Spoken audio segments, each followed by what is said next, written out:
Oi pessoal, boa tarde, tudo bem? Eu sou o Ralph Peter, que toda quarta-feira às 19 horas leva até vocês o programa Livros em Revista na nossa BCC Television, que sempre tem o firme e real propósito de levar até vocês um bom entretenimento com elevado teor de cultura, como naturalmente acontecerá hoje. Hoje nós vamos falar de um tema cabalístico. Nós vamos falar sobre a Cabala, ou Cabalá, dependendo da origem e nomenclatura. Eu quero, antes de passar para o Marcelo Del Débio, eu quero agradecer nova e enfaticamente a Betânia, Luciana, ao Márcio, pelos trabalhos televisivos que nos levam até os seus aparelhos midiáticos.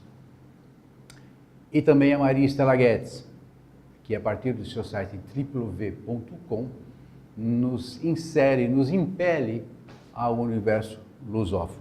Quero de novo mostrar para vocês o livro Drogas, o Início do Fim, um livro que foi escrito pelo Dr. Bernardo Campos Carvalho, ilustre criminalista, que se dispôs a mostrar às pessoas envolvidas ou não com drogas, de que maneira elas podem evitar iniciar-se e ou quando iniciou-se, um momento de parar.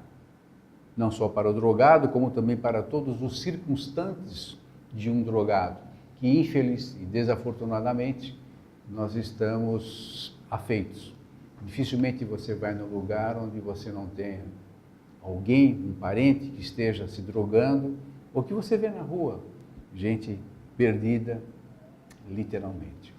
Tenho aqui ao meu lado Marcelo Del Débio, que é um pesquisador emérito e incansável das teorias filosóficas, práticas iniciáticas, tais como maçonaria, Rosa Cruz e etc.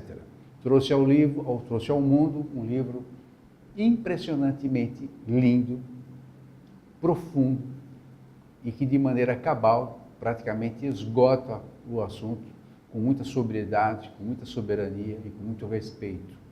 Eu estou falando do livro Cabala Hermética, ou Cabalá Hermética, que, olha, eu fiquei muito impressionado com o teor da edição, uma edição para você ter em casa, para consultar nos momentos em que você está devaneando, ou talvez até de alguma apreensão. Ele ajuda, não é uma panaceia, naturalmente, não é um livro médico, mas ele dá para você mostras, provas de que maneira nós chegamos até aqui e por que chegamos até aqui. Marcelo, muito obrigado por ter vindo. Eu que agradeço. Obrigado, sei o quanto você está palestrando por aí. As lojas maçônicas estão louquinhas atrás de você e eu estou assim muito honrado mesmo com a tua presença. Obrigado. Cabala Hermética. Você há pouco estava me falando coisas incríveis que é absolutamente fora da minha pauta. E eu quero que você faça a gentileza de contar para os nossos espequinautas o que você acabou de me dizer, por gentileza. Da diferença, né? Que quando alguém fala de Kabbalah, normalmente você pensa num judeu. E na verdade você tem um kippah, um rabino, alguma coisa nesse sentido. Mas não é, porque quando você começa, realmente os judeus eles codificaram e os hermetistas utilizam muito da nomenclatura judaica.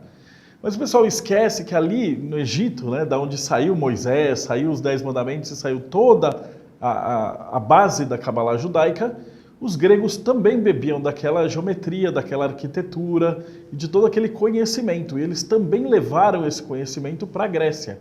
E os africanos também, o pessoal gosta de esquecer que a África, o Egito fica na África. Ele também misturou com o xamanismo tribal africano e isso deu origem ao Ifá e às religiões dos orixás, que hoje em dia você consegue enxergar isso no candomblé e na Umbanda.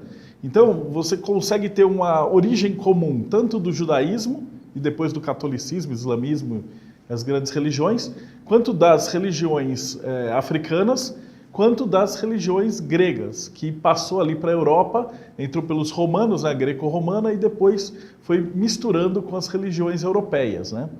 Então, o que tem de hermético, né? Vem de Hermes. A diferença da Kabbalah hermética para a Kabbalah judaica é que, basicamente, os judeus são monoteístas Eles acreditam em um Deus único e em emanações desse Deus que refletem na nossa psicologia. E os gregos acreditavam no politeísmo, ou seja, Deus é a natureza e ele está representado através de diversos deuses. Então o que você tem na Cabala judaica, que fala ali do rigor, os gregos têm um Deus do rigor, um Deus da guerra. O que os judeus falam Deus da misericórdia, os gregos têm um Deus da misericórdia. O que os judeus falam ali de inteligência, ou a beleza, a verdade, a razão, os gregos tinham um Deus que representava a beleza, a poesia. Uma entidade separada. Uma entidade separada. Eles desenhavam um grande arquétipo pegando traços da nossa personalidade. Então, enquanto a Cabala judaica ela é muito passiva, ela é muito de você estar aberto para receber, a Cabala hermética, né, ou a Gnosis, ela é muito de ir atrás, ela está muito ligada com a arte, né? Então, isso acaba acontecendo, acompanhando a história do mundo, né? Então, você falou que eu estudo pela alquimia, maçonaria, mas tudo isso tem origem dentro dessa Cabala hermética. Porque quando essa religião vai para os gregos, depois entra na Europa através dos romanos, vai se misturando, então ela tem contato com os lusitanos, com os celtas, com os nórdicos, com todas essas religiões, e depois, através da Igreja Católica, eles começam a absorver esses santos, esses anjos e deuses, né? Então a Igreja Católica começa a pegar um Deus que tinha uma característica da guerra, que ele ia lá, era um guerreiro que matava um dragão. Aí chegava o catolicismo e falava, não, agora é São Jorge, que ele vai lá, é um santo que mata o dragão. Então basicamente todos os santos católicos, eles já foram deuses pagãos. Então eles foram convertidos e transformados e mexidos até terem essas características. E essas características também estão dentro da Cabala judaica, só que estariam dentro do próprio ser humano. Então é o que a gente costuma falar, né? Tudo que está dentro está fora. Por isso que é interessante de você estudar tudo isso em paralelo, né? Então isso vai acontecendo, os rabinos vão tendo a Cabala judaica, né, em paralelo, até que a Inquisição começa a forçar a conversão deles. Então por volta do século 13 e 14, ou você se convertia ou você queimava. E aí muitos judeus se converteram. Crueldade é minha da risada, né? Desculpe. Eles se converteram, mas eles não se converteram, claro. Eles adaptaram. Como a Torá é o Velho Testamento, você consegue aproveitar isso. E aí você pega o Della Mirandola e outros cabalistas que são cristãos, começa a ter uma Cabalá cristã, que é a base da Rosa Cruz. Essa Cabalá cristã, ela é a base do Renascimento. Então ali na Itália, por volta de 1300 e muito, 1400 e pouquinho, começam as grandes escolas de pintura e arquitetura, que bebiam de todo esse conhecimento, tanto da Cabala judaica, quanto do hermetismo, quanto da arte católica. E aí essa junção de peças você vai ter personagens como Michelangelo, e o Da Vinci, e todos os grandes pintores renascentistas, né? Então um bom exemplo é a Capela Sistina, que quando você olha em cima, né, toda a pintura, você percebe que tem uma árvore da vida desenhada. Então ela é inteira, com pontos da Cabala, só que representados dentro do Velho Testamento. Então ele pega trechos da Bíblia e pinta representações da qual você olha e você tem esse sentimento, como se fosse um plus, assim. É uma metalinguagem da pintura. Então quando você utiliza esse sentimento, as cores, os símbolos, os códigos, o jeito como você trabalha, alguém que era uma pessoa erudita, ele consegue observar um quadro renascentista e ele consegue transcender o quadro. É como se o pintor colocasse sentimento dentro da pintura. Então eles utilizavam muito essa parte. E é uma pena que a gente, que nós, leigos, né, não percebemos isso. Porque eu tenho visto, ouvido, por exemplo, estudos sobre o quadro, o Santa Ceia. Está cheio de simbolismo ali. Só que eu não me sinto, se não é um professor, como você, por exemplo, que mostra, olha, isso aqui significa isso, quer dizer aquilo, e é uma coisa unânime, isso de quem conhece. E é uma pena que o leigo não consiga enxergar isso. Como é que você poderia fazer uma maneira simples?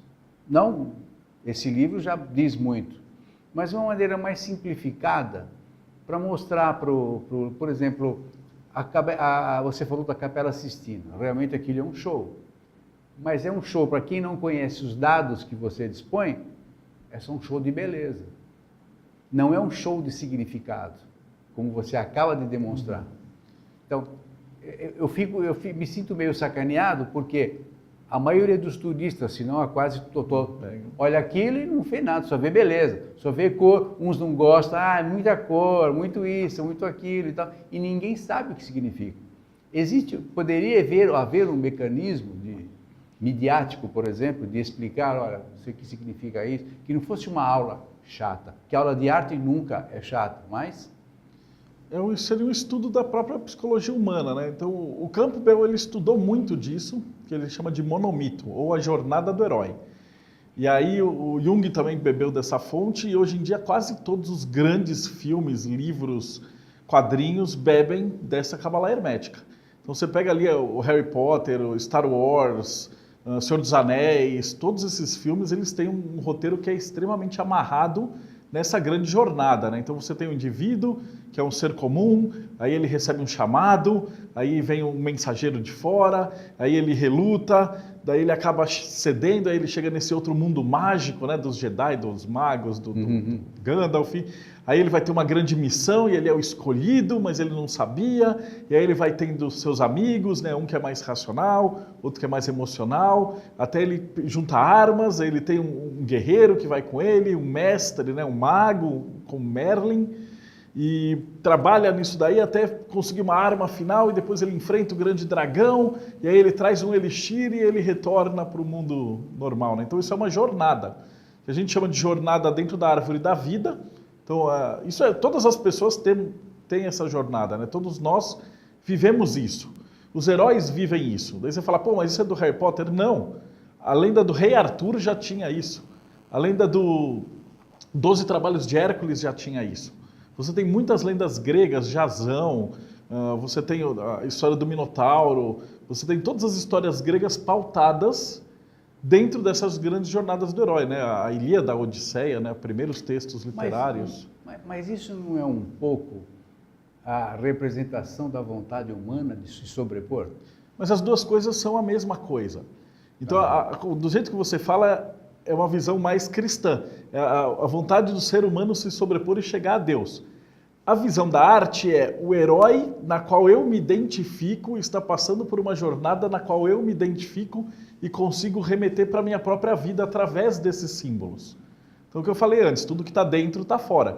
Então, quando você vê lá o Harry Potter chegando na escola, e aí ele é tipo um profano, acabou de chegar, mas ele é o grande mago e todo mundo trata ele esquisito, o garoto que está lendo aquele livro, ele se identifica, porque ele fala, poxa, eu acabei de chegar nessa cidade, ninguém me conhece. E aí, conforme o herói vai caminhando, você caminha junto com o herói dentro da jornada. Por isso que esses livros, esses filmes e tal, explodem e viram grandes best-sellers. Mas eu entendo a tua resposta e posicionamento. Mas quando eu falei sobrepujar, eu não quis dizer sobrepujar-se para chegar a Deus. Eu me referi a sobrepujar a si mesmo, aos demais, e alcançar um grau de destaque, por exemplo, na sociedade. Também serve. Dentro da cabala hermética não existe um conceito de Deus ou divindade. Inclusive, se você é ateu, materialista, você pode estudar a cabala a fundo e você vai entender a psique do ser humano. Então, a base do estudo da cabala hermética é algo chamado verdadeira vontade, que é o que chama de dom divino, gift, alguma coisa que é assim, o que você veio fazer nesse planeta? Talento. Cada filosofia vai dar um nome diferente. Certo. E aí você tem que ter essa jornada interna, na qual você descobre o líder, ou um pintor, um artista, um entrevistador, um escritor, um cozinheiro, qualquer coisa. Não existe um trabalho grande ou pequeno, todos os trabalhos são importantes, desde que a pessoa se descubra como herói da própria vida. E aí, a cabala hermética treina que você tem que fazer a grande obra, que é o próximo trabalho da alquimia, que é, se você nasceu para ser um entrevistador, então você tem que ter um programa e entrevistar pessoas. Não adianta ficar na sua casa e não fazer isso. Se você toca violino, você tem que se apresentar, compor alguma coisa. Você tem que criar essa grande obra, escrever, filmar, pintar, ser um advogado, um contador, um administrador, não importa. Mas o que quer que você tenha o talento, você precisa deixar o mundo melhor do que ele estava antes. E é isso que os alquimistas vão chamar de grande obra. E aí isso vai te conectar com o divino, Deus, o grande arquiteto do universo, exato, o que está dentro o cérebro, de você, o que estiver dentro de você. Não tem nome, esse todo seria a melhoria da raça humana, vamos dizer assim. Ou a melhoria do cosmos, ou a melhoria do universo. Independentemente em várias escalas. Independentemente de religião. Independe de religião. E sim eventual religiosidade. Ele é uma religiosidade, mas ele também pode estar desvinculado de espiritualidade. Ele funciona até como alguém que pensa só na matéria. Concreto. Ele também trabalha isso. Desde que você leve em consideração coisas como sentimento ou intelecto. Então você tem que admitir pelo menos que existe um pensamento, existe uma vontade e existe uma emoção. Que apesar de serem coisas que existem, elas não são coisas concretas. Vou dar um exemplo. Super-homem. Super-homem, ele não existe, mas ele existe. Ninguém pode questionar que não existe um quadrinho que retrata um cara que voa e para bala, etc. Ele não existe no nosso mundo concreto que a gente chama de real. Mas na imaginação das pessoas, o super-homem ele é muito mais forte justamente até do que pessoas que existem no mundo por isso real. ou seja, ele faz parte do ideário. O símbolo dele é muito mais forte. Claro. Então, esse símbolo ele transcende o que a gente chama de Malhut, que é o mundo... Como é que chama? Malhut, o reino. Onde a gente começa a jornada. Então esses grandes heróis que se tornaram uma lenda, eles não precisam ser coisas físicas, né? Coisas palpáveis. Então o próprio Capitão América, Super-Homem, qualquer personagem de qualquer história se torna uma lenda. Você, pouco antes de nós começarmos, mencionou grandes historiadores, grandes escritores Isso. que sorveram nesses conhecimentos cabalísticos. Exato. Cita uns aí pra gente. Bom, a gente pega o primeiro texto grego de todos, né? A Ilíada e a Odisseia, né? Então, Homero, ele trata de uma obra iniciática. Então, você percebe a Odisseia é o retorno de Ulisses da Guerra dos 10 Anos, né? De Troia, até a sua casa central. Então, o texto começa nele deitado, recolhendo com uma cama que ele tinha feito com as folhas que caíam da árvore sagrada, que para eles era a oliveira. Então, e ele vai fazendo essa jornada desse zigue-zague, né? Eles chamam de politropos, que é o homem que negocia, o líder, o ágil, aquele que tem um jeitinho, né, brasileiro. O dom do 171. É um 71. Ele vai indo para um lado e para o outro. Então, o que ele faz? Ele engana o gigante, ele engana o ciclope, ele passa pelas pedras, ele vai tendo o jeitinho dele. Ao mesmo tempo, a mulher dele, a esposa dele, Penélope, ela está tecendo a mortalha dele, porque ela está com vários pretendentes e, no fundo, ela tem aquela intuição de que o marido dela ainda está vivo. Então, o que ela faz? Ela tece durante o dia e desfaz durante a noite. Então, o termo para isso também faz o politropos, que é o zigue-zague. Então, enquanto Ulisses tem o zigue-zague de fazer uma coisa, um jeitinho e tal, a mulher dele também tem um jeitinho, porque ela faz e desfaz e vai sacaneando os pretendentes. E aí ele chega em Ítaca. Da metade do livro para frente, ele para e ele precisa conversar, porque ele conversa com o espírito de Agamenon. Ele fala assim, poxa, eu cheguei da guerra e minha mulher estava com amante e me matou, então não chega falando que você é Ulisses que você vai se dar mal. E aí a segunda metade em diante ele começa a conversar para entender a situação onde ele está. E aí, em grego, o conversar também é um zigue-zague, né? Eu falo, você fala, eu falo, você fala. E ele faz essa correlação entre viaja de um lado, viaja do outro, viaja de um lado, viaja do outro. Eu falo, você fala, eu falo, você fala. E ela tece o tear, volta o tear, tece o tear, volta o tear. Então, essa ideia do raio e da serpente, que isso é uma base de toda essa cabala hermética. E aí, dessa fusão, dessa história, que é a primeira história grega, começam a sair as outras narrativas, e aí vai incluindo todos os grandes deuses gregos. Então, Apolo, Zeus, Ares, então todas as lendas de cada deus trata de arquétipos do ser humano dentro dessa mitologia. Então, toda a base da mitologia grega é iniciática. Por que iniciática? Porque isso não era ensinado para o povão, eram os sacerdotes. Daí você fala assim, poxa, mas por que você não podia ensinar isso para todo mundo? Porque naquela época você não tinha, como é hoje, faculdades de várias coisas. A matemática, a física, o escrever, a medicina, tudo isso estava ligado. Isso tinha um valor militar. Então eu não podia simplesmente chegar e pegar um cara na rua e falar, olha, eu vou te ensinar matemática, eu vou te ensinar a construir barco, eu vou te ensinar a construir uma catapulta e depois vai com Zeus. Não podia fazer isso. Então você tinha as ordens dos construtores, né, daí a maçonaria, que precisava recrutar as pessoas de confiança. Então os candidatos precisavam passar por várias provas até serem iniciados e aí eles recebiam todo esse conhecimento. Aos poucos, né? Aos poucos, eles tinham graus e tal. E muitas dessas pessoas escreviam. Então os poetas, os bardos, os escritores, eles sempre estavam enfiados nesse meio da rosa e da cruz. Por isso que veio Rosa Cruz. Por isso, depois, no século XVI, na Alemanha, começa um movimento... Rosa Cruz? Começa com três livros que saíram publicados, né? Principalmente as Bodas Alquímicas do Christian Rosenkraus, que é o primeiro texto alquímico, né? Os alquimistas, aquela brincadeira, fala, os alquimistas estão chegando, né? Eles postavam esse tipo de coisa e todo mundo que já era meio foragido da Inquisição entendia esses textos. E eram desenhos cifrados. E aí eles começavam a trabalhar nessas ordens iniciáticas. E foram trabalhando até que, 1666, Londres queima inteiro. Eles precisam contratar os maçons da Europa inteira. E aí todas as grandes guildas de arquitetos, engenheiros, médicos, todos os estudiosos da Europa acabam se juntando em Londres. E em 1717 tem todas as causas propícias para você fazer a fundação do que hoje a gente conhece como maçonaria. Por isso que ele está tão conectado com essa Kabbalah hermética. Fantástico. Você, naturalmente, é um pesquisador. Quantas idades você tem? Eu tenho 42. Mas eu estudo isso desde os 15 anos. Então... Desde os 15 anos. Você já pegou um texto ou alguma coisa ligada ao hermetismo? Está certo esse termo? Isso, hermetismo. Hermetismo, ou a Kabbalah e tal, que você notou que não era real, que era algo forjado? Porque a impressão que eu tenho de todos os textos que eu já vi ao longo de todos esses anos, é que alguns textos se perdem, ou outros ganham, com aspas, algum significado. Algumas palavras, alguns termos que mudam o significado. Isso. Você já se deparou com uma cena dessa? Várias vezes, porque todos os textos medievais eles eram feitos para disfarçar. Então, do mesmo jeito que quando você pega uma receita de bruxa que fala assim, pegue um pouco de olho de morcego, pata de gato, asa de morcego, olho de gato, na verdade isso é nome para erva.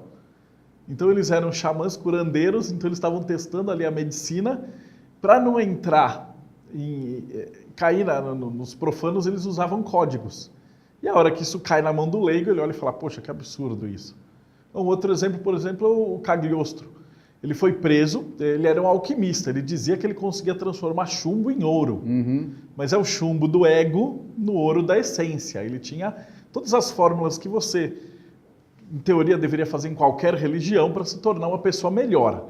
E aí ele tinha essas fórmulas, prenderam ele. E aí viraram e falaram, você fala que transforma chumbo em ouro, então você é um falsário. E aí bateram nele, e ele falou, não, peraí, na verdade eu não transformo nada, isso é filosófico. Não. E aí chutaram ele e prenderam ele como sendo um charlatão. Então, coitado que era um escritor que ensinava as pessoas a serem melhores, ele foi preso como falsário e charlatão. Então sempre teve muito disso daí, né? A perseguição dos alquimistas, o segredo da maçonaria, os tesouros templários, que muitas vezes nada mais é do que um meio de vida de você entender a arte, entender o mundo, entender o que está acontecendo ao seu redor. Um meio para você garantir o teu segredo. Isso, ele fica escondido dentro do próprio segredo. E por que, por exemplo, no caso você iniciou o nosso papo com o hermetismo, a cabala, o judaísmo? Isso. Por que particularmente a cabala judaica precisa ser tão hermética? Não há possibilidade de você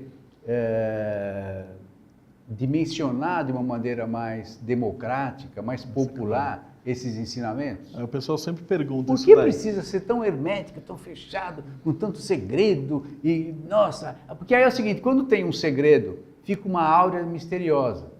E por ser misteriosa, fica sujeita a interpretações várias. inclusive algumas vans. Nem todo mundo tem o cabedal que você tem. O que acontece eu não conheço ninguém, você é o primeiro. Bom, dentro do judaísmo, você está atrelado à própria religião, ao ensinamento que a própria Kabbalah te dá. Então, você estudando a árvore da vida, estudando todos os preceitos, você vai conseguir organizar sua própria vida, porque você vai olhar ali e falar, olha, onde é que eu estou certo, o que eu estou fazendo de errado, onde é que está a minha beleza, onde é que está a minha razão, onde é que está, eu estou conversando com meus pais, como é que está meu emprego. Então você, entendendo que a árvore da vida é você, é a sua família, é a sua comunidade, é o seu país, você consegue enxergar o que está errado e consertar. Por isso que o judeu ele sempre foi muito perseguido, porque ele tinha os segredos, ele ficava rico. Não é que eles ficavam ricos, o talento deles para o comércio se dá em que a própria filosofia na qual eles existem e eles precedem o judaísmo está atrelado a você organizar sua vida. Então é difícil de você ver alguém que é um judeu ortodoxo e tal, pobre, desequilibrado, tosco, porque o que ele aplica na religião, ele aplica dentro da vida dele. E aí tudo que ele vê que está um problema, ele enxerga e ele age. Então você vê muito disso, por exemplo, na formação de líder. Uhum. E o cara tem que enxergar o que está acontecendo, ele tem que ter a ação e ele tem que concretizar isso.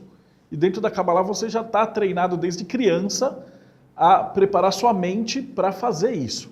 Então o judaísmo, na verdade, ele prepara líderes. Ele prepara pessoas que já vão ser líderes de si mesmo e que vão conseguir sobreviver em qualquer tipo de ambiente, porque eles se adaptam. Então essa filosofia, ela adapta, ela observa, ela pega a cultura do que está em volta e ela transcende isso. E aí você sempre vai ter a prosperidade. É um dos critérios da Kabbalah. Por isso que eles sempre foram muito perseguidos. Eles queriam ouro, o judeu é rico, é não sei o quê. Daí uma série de mentiras, aí puseram para fogueira, foram perseguidos pelos nazistas, que queriam esses grandes segredos. Mas esse grande segredo é o quê? É a regra de você se autoconhecer. É o modus vivendi, né? Achar o seu talento e executar o seu talento. Então a Kabbalah nada mais do que isso. Ah, mas por que eles usam grandes símbolos e coisa e tal? Porque você está penetrando mais profundamente na psique. Por isso que na maçonaria a gente usa muito símbolo. Você não tem uma placa escrito faça isso, você tem que estudar. Você de repente tem um conto na qual tem uma moral, na qual você percebe que aquele protagonista, se ele estudar, ele vai se dar bem na vida. Porque o símbolo é muito mais forte. Pensa assim, um leigo num jogo de futebol. Imagina se você não pudesse pôr os times, as bandeiras, e você fosse no jogo de futebol e tivesse um monte de placar em branco escrito o nome dos times. Não ia ter a mesma graça, não ia ter a mesma força, não ia ter cores brigando, você não ia ter a profundidade da emoção que vai trazer para esse ritual. E por que esses rituais são secretos e tal? Porque muitos desses rituais envolvem grandes efeitos dramáticos, né? O teatro, ele tem o berço do teatro é o hermetismo, são as iniciações. Então ali naquele teatro você tem que mexer com a emoção da plateia. E se você contar o fim do filme, você estragou o filme. O cara vai olhar aquele momento de uma iniciação que deve ser uma coisa traumática, que ele pega e vai carregar o resto da vida dele, ele vai chegar e falar, já sabia disso, tá? E é bobo. E aí o cérebro dá um gatilho e o cara não pega. Então você trabalha com isso também. Por isso que os melhores filmes tem sempre aquela virada, aquele inesperado, alguma coisa que te pega. Então isso está no princípio da Kabbalah também. E faz com que ele fique inesquecível. Faz com que ele vai ficar inesquecível. Meu caro, meios de contato contigo, para tuas palestras, se é que você faz isso rotineiramente.